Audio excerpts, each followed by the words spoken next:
In this tutorial, we're going to talk about specific latent heat, and we're going to start with the latent heat of fusion. When a solid substance is heated at its melting point, the substance melts and turns into liquid. Its temperature stays constant until all of the substance has melted. The energy supplied is called latent heat of fusion. It is the energy needed by the particles to break free from each other. If the substance in its liquid state is cooled, it will solidify at the same temperature as its melting point. When this happens, the particles bond together into a rigid structure. Latent heat is transferred to the surroundings as the substance solidifies and the particles form stronger bonds. The specific latent heat of fusion, L of F, of a substance is the energy needed to change the state of 1 kilogram of the substance from solid to liquid at its melting point without changing its temperature. The unit of specific latent heat of fusion is the joule per kilogram.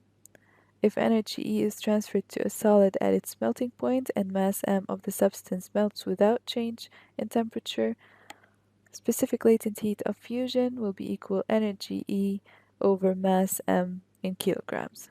You can rearrange this equation to energy equals mass times latent heat of fusion. So in this experiment, a low voltage heater is used to melt crushed ice in a funnel. The melted ice is collected using a beaker under the funnel. A joule meter is used to measure the energy supplied to the heater. First, with the heater off, water from the funnel is collected in the beaker for a measured time, example 10 minutes. The mass of the beaker and water M1 is then measured. The beaker is then emptied for the next stage.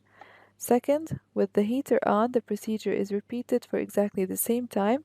The joule meter readings before and after the heater is switched on are recorded. After the heater is switched off, the mass of the beaker and the water M2 is measured once more.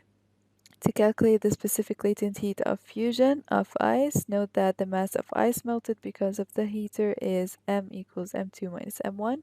The energy supplied E to the heater is equal to the difference between the joule meter readings, so the specific latent heat of fusion of ice is equal to L equals E over m, which is equal to E over m2 minus m1.